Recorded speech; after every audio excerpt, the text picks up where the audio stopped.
Hi all, hope you all are doing good. So today we are going to discuss about lungs. What are lungs? Where are the lungs located? Why the lungs are so important for the human body? How do the lungs function? All this will be covered in today's session. So first we'll try to understand why the lungs are so important for the human body. So, to understand this, we need to get into the microscopic level. At the microscopic level, if we see, our body is made up of cells. So, cells join together to form the tissues. The tissues join together to form organs like your lungs, your heart, your brain, etc. And these organs join together to form the different organ systems like your circulatory system, your respiratory system, your central nervous system, and all these organ systems join together to form the human body. So, these cells require oxygen to produce energy so that they can do their work.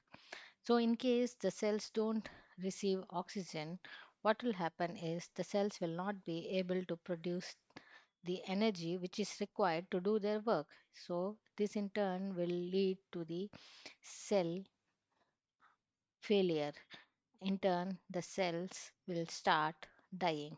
So, once the cells start dying because of oxygen deprivation, it will lead to the death of the tissues. If the tissues start dying, the organs will die. If the organs start dying, the organ system itself will fail. If the organ system fails, the human body ultimately will fail. So that's why oxygen is so important for the human body, and lungs do this very important function of supplying oxygen to all parts of our body via the bloodstream.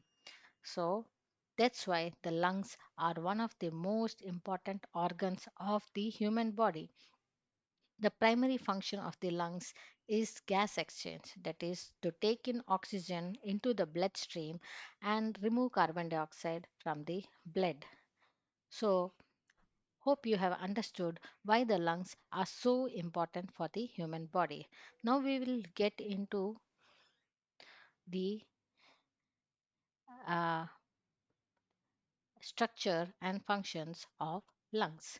So, if you see, the lungs are a pair of spongy cone shaped organs. If you see, the lungs are cone shaped and they are spongy in nature. They are not elastic sacs where they are hollow inside and they are surrounded by elastic membrane where you can blow air and it expands like a balloon and it removes the air or deflates like a balloon.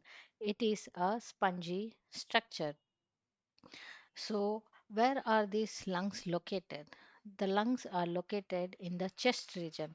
If you see, this is the chest and it is located in the chest region. And they are located inside the rib cage. So, if you see your lungs, these are your lungs which are present inside the rib cage. These are your rib bones which form part of your rib cage. So inside this rib cage the lungs are safely placed. So this protects the lungs. So this is where the lungs are located. And now we will look into the lungs, different parts of lungs and where it gets its supply from. So the lungs gets its air supply or the air which we breathe in enters the lungs through the trachea. Trachea is nothing but your windpipe. So this is an airway which takes in the air from outside and supplies it to both the lungs. They both branch into two branches each for one lung. One is for the right lung and one is for the left lung. So, from where the air is entering the trachea, the air enters the trachea via your nose or via your mouth. So, through these pathways, the air enters your trachea. So, If your nose is blocked, we breathe through our mouth. Otherwise, we breathe through our nose. And from nose or mouth, the air enters the throat, that is your pharynx, and then to your larynx, which is nothing but your voice box, and then it enters your trachea, and then it branches to both your lungs. And these lungs are the important part of the respiratory system. So what is the respiratory system? Respiratory system is the system which helps us or allows us to breathe. So lungs are the primary part of the respiratory system because they are the ones which do the actual breathing, that is inhaling air and exhaling air. So now if you see, the trachea, which takes in the air from outside, branches into two, which are called as bronchus. So bronchus, each bronchus supplies air to each of these lungs. And then we have the arteries and veins which are entering into the lungs. What these do is they supply blood to the lungs for oxygenation. So, the main purpose of the lungs is oxygenating the blood and sending out the carbon dioxide from the blood. So, that blood supply is done by heart directly to the lungs. From the heart, you have a pulmonary artery which enters each of the lungs towards the left side and right side, and it supplies the deoxygenated blood to the lungs so that the lungs can oxygenate it and send it back to the heart via the pulmonary veins. So these red ones are your pulmonary veins. So lungs send back the oxygenated blood to the heart via the pulmonary veins, and the heart in turn pumps the oxygenated blood to all parts of the body. So, and if you see here, this left lung is somewhat curved. It's because of the presence of the heart. So heart is tilted towards the left, so it pushes the left lung a bit. So that's why you have this curved structure in the left lung.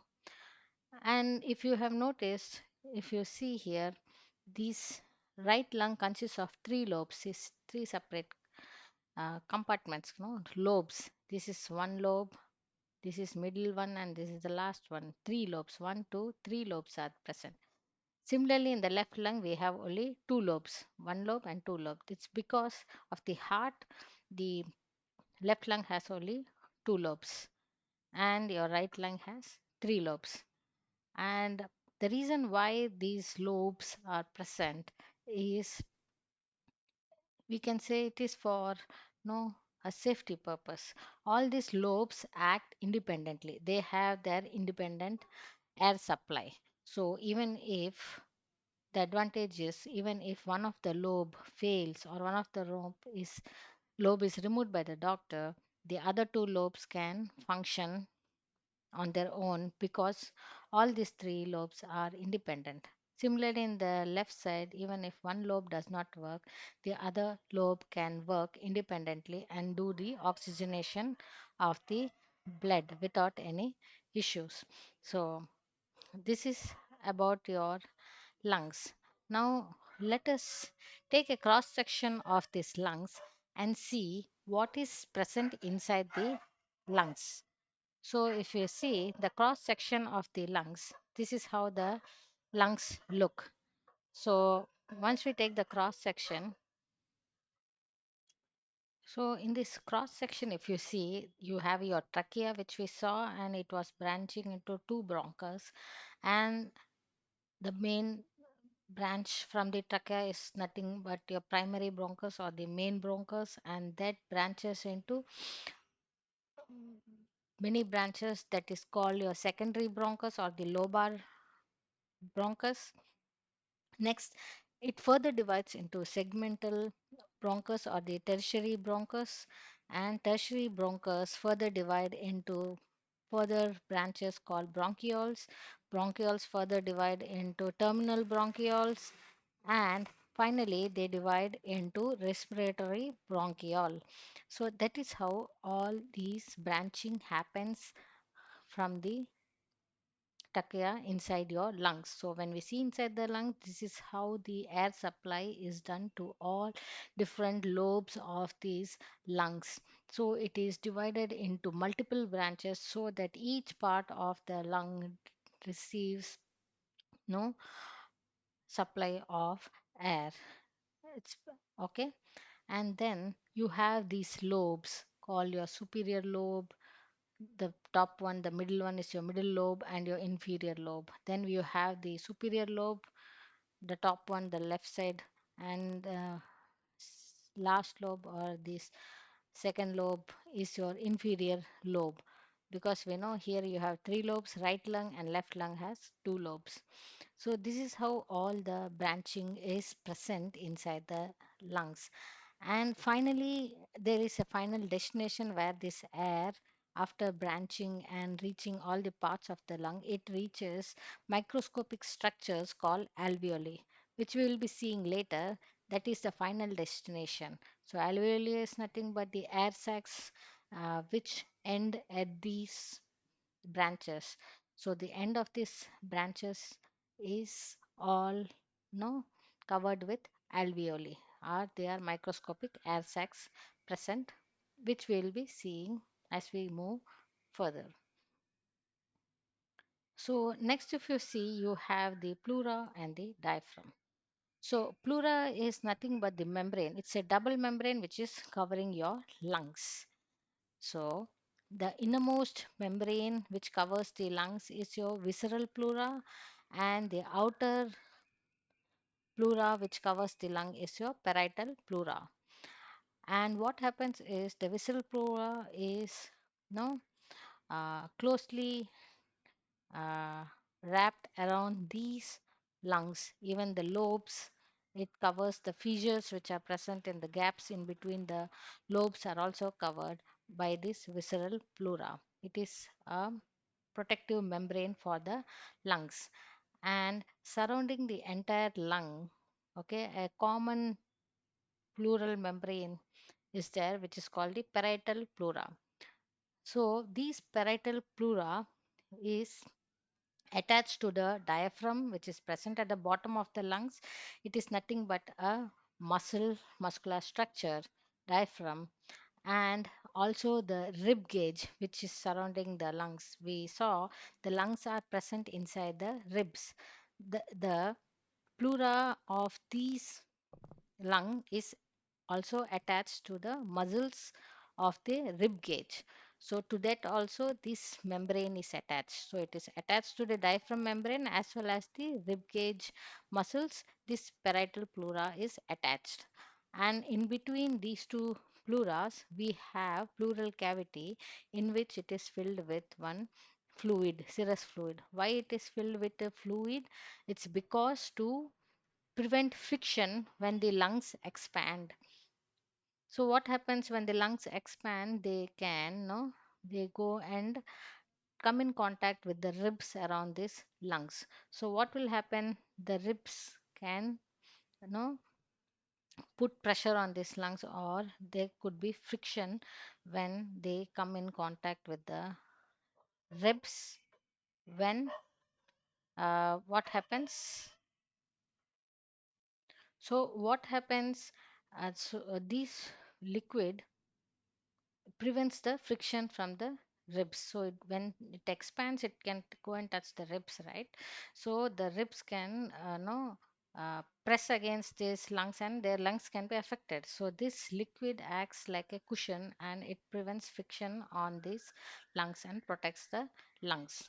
Okay, and there is one important purpose of this diaphragm and these ribs muscles which are present.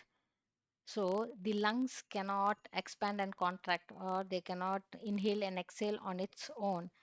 The inhalation and exhalation of the lungs is done using the diaphragm as well as the rib cage muscles. That is what is helping in breathing using the lungs. So how that is done? So the brain sends signal to the diaphragm muscles to contract. So when they contract, what happens? The muscles are contracting, so the diaphragm extends or it stretches. Even the rib cage, which has muscles, the muscles are the brain sends signals to this rib cage muscles to contract, so the ribs expand. So ribs and the diaphragm together stretch and expand. What will happen? The lungs get expanded because this pleura is connected to the diaphragm as well as the rib cage muscles. So, when these expand, the lungs expand along with them, and because of that, what happens? The atmospheric pressure is less outside, and inside the lungs, the pressure reduces. So, the air is naturally drawn inside the lungs. So, that is how the inhalation happens. So, air enters the trachea and goes to different parts of the lungs. So, after that, exhalation happens when the diaphragm relaxes as well as the rib cage no relaxes. It comes back to its original position, and the lungs are uh, no exhaling the air. They come back to the original position, so the air is exhaled from the lungs. So these diaphragm as well as the rib cage muscles help in the breathing process. So that is the importance of your pleura, your pleural cavity, diaphragm, and the rib cage muscles. Hope you have understood that. Next, if you see, this is our alveoli. So we are going to see the alveoli here. So what happens is we saw the trachea branches into several branches to supply air. But where is the air going? The final destination of that air is nothing but your alveolus.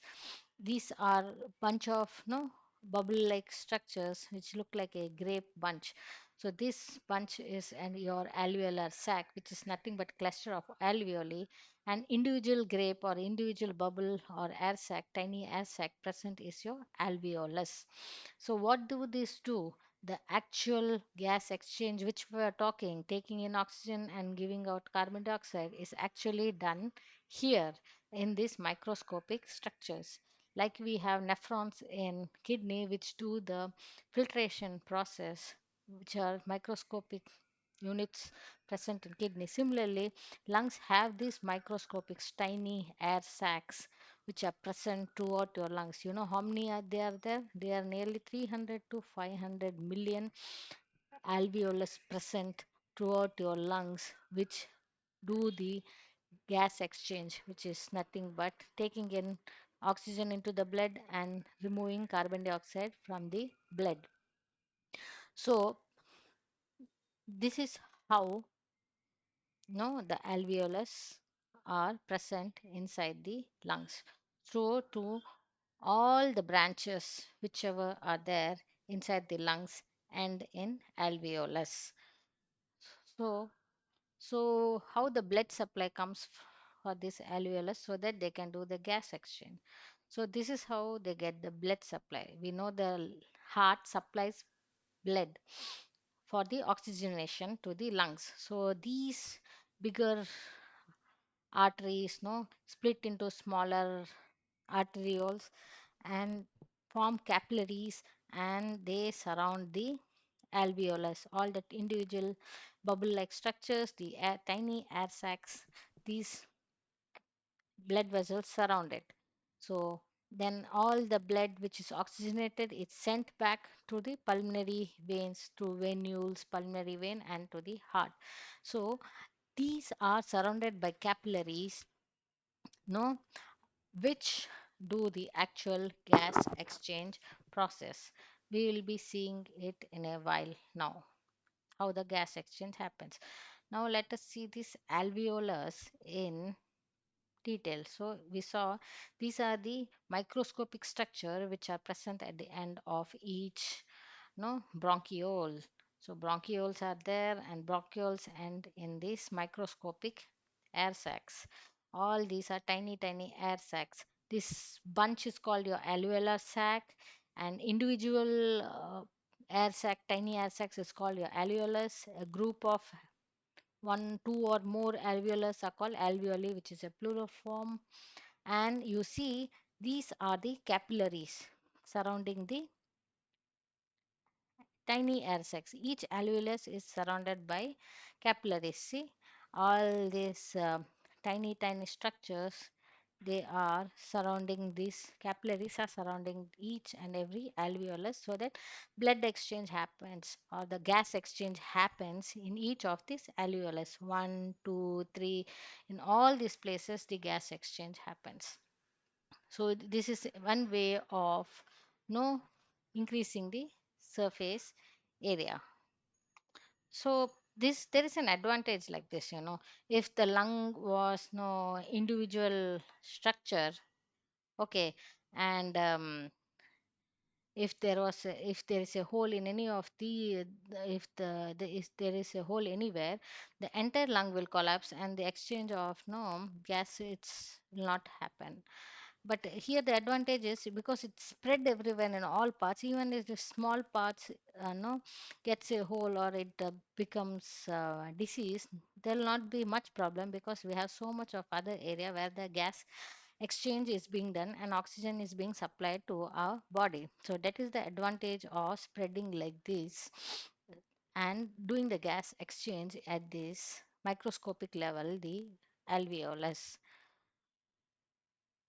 So now we saw how the blood supply is done to this alveoli, which is for which the oxygenation has to be done.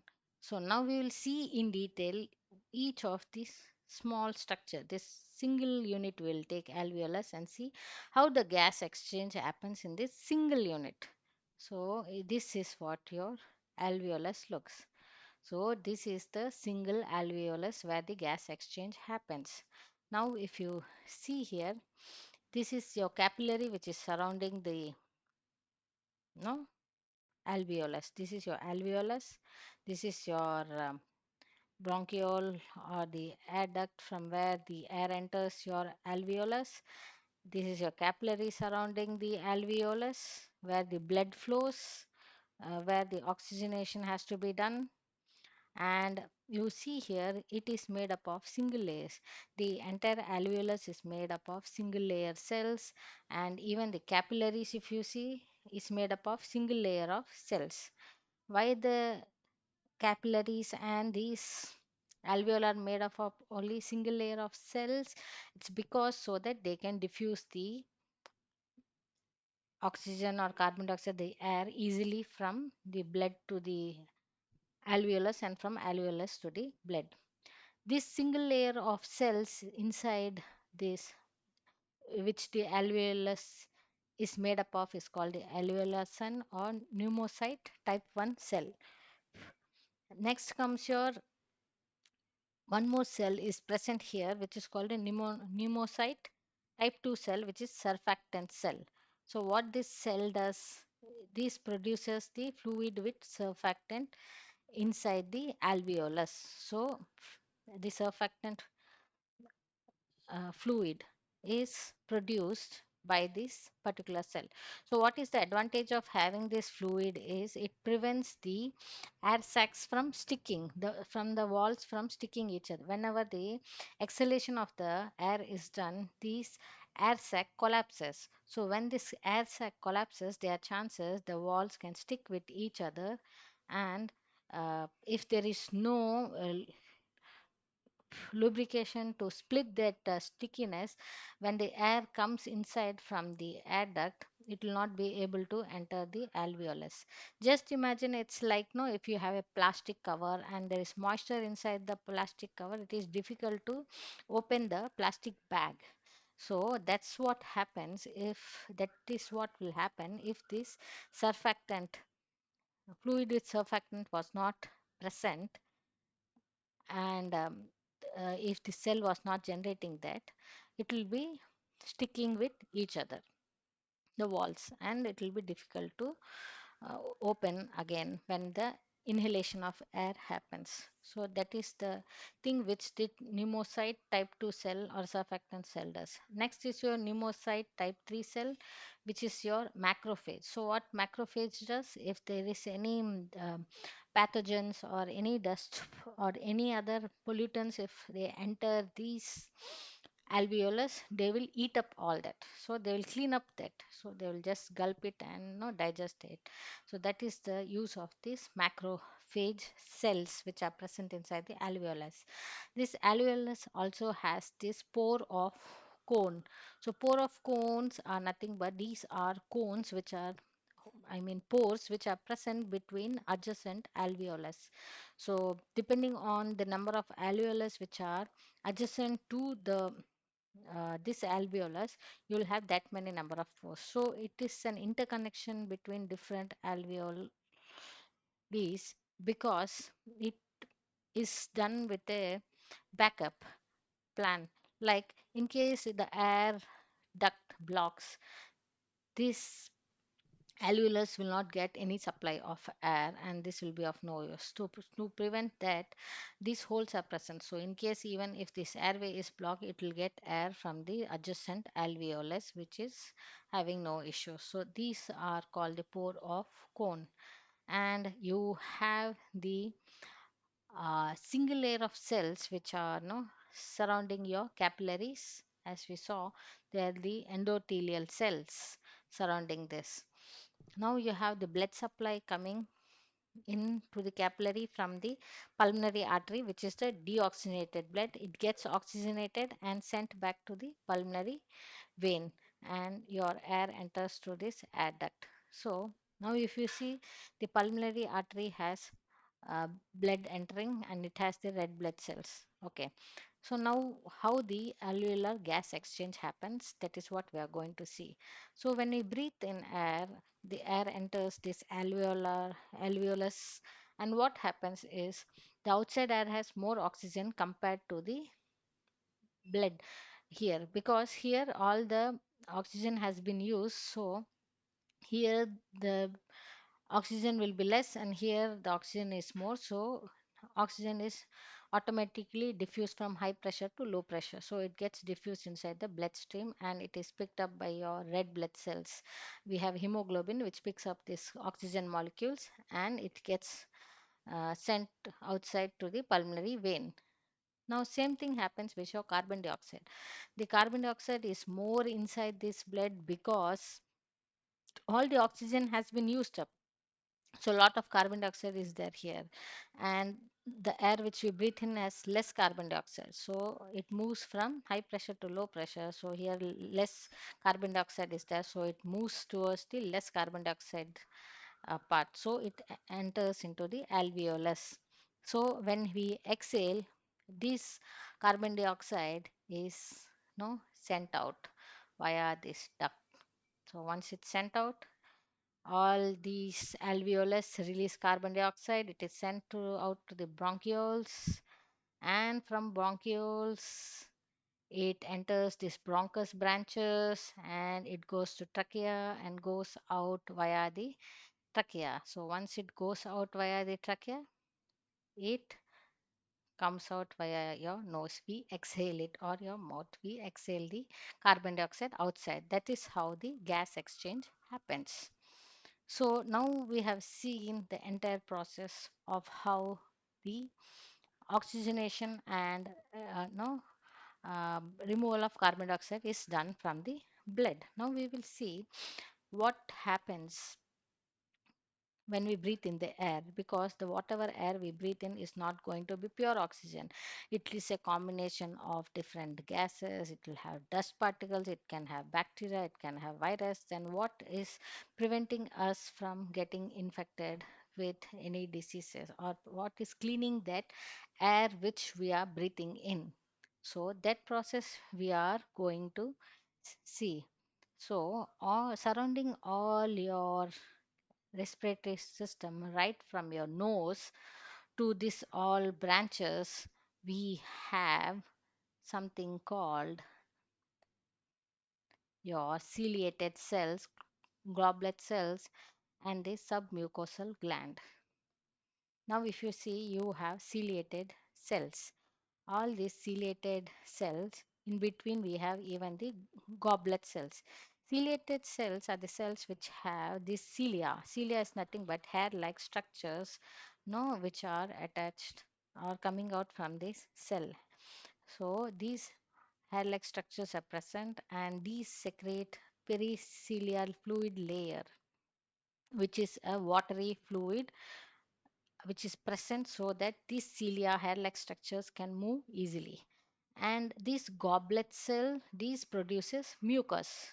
Okay, mucus is produced. We know the mucus which we have in our mouth, we cough and no, we get the mucus, right? That is produced by the goblet cells. It has a purpose, and the remaining mucus, this submucosal gland is present under these cells.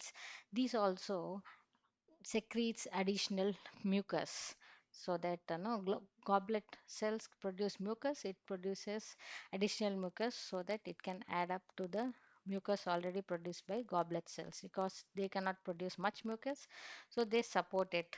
The submucosal gland also supports by generating mucus. So what is the purpose now? We'll see.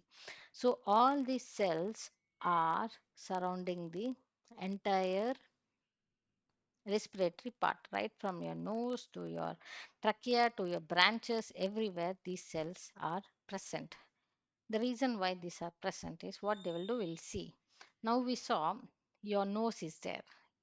When you breathe in air, we have seen the air is not clean. So what will happen?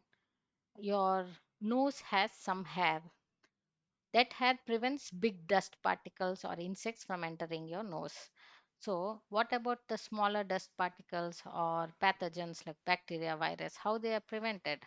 They are prevented by this mucus, which is generated by these goblet cells. So, what the mucus does? It catches hold. It's like sticky, gel-like structure. So, it catches hold of this virus, bacteria, as well as the smaller dust particles. It catches them, and now cilia do their work. What the cilia does, it pushes this mucus backwards towards your throat from the nose, so that you can either spit it or you can gulp it, swallow it, so that it is destroyed by your stomach acid. Stomach acid can destroy all these virus, bacteria, as well as the dust particles.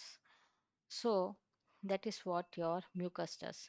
Now, what happens about the lungs? If something enters your lungs, those are caught by your mucus, and these cilia cells push that mucus out of your lungs towards your throat. That is, they push it upwards, the mucus, which is trapping all the pathogens and dust particles upwards to your throat, towards your throat, so you can swallow it or spit it. So that is what this cilia as well as the no mucus does. They acts as a defense system in removing the pathogens from our respiratory system.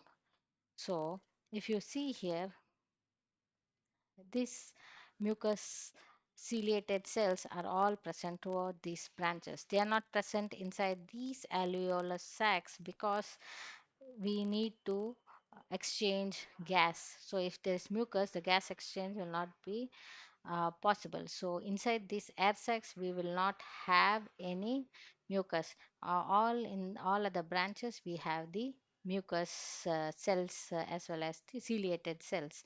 So all the ciliated cell will push it, push it, push it, push it, go to the trachea, and it will finally reach your throat. That is how these mucus cells will push the mucus out of your respiratory system. So, hope you have understood how your respiratory system works. So, to summarize, if we see the respiratory system, we take in the air and it enters and reaches all the branches, and the branches go to these microscopic structures, alveolus. Here, the gas exchange happens. Oxygen is taken inside and carbon dioxide is sent out from the bloodstream, and that carbon dioxide is exhaled out of these branches. It goes out, goes via trachea, and it is exhaled from the respiratory system.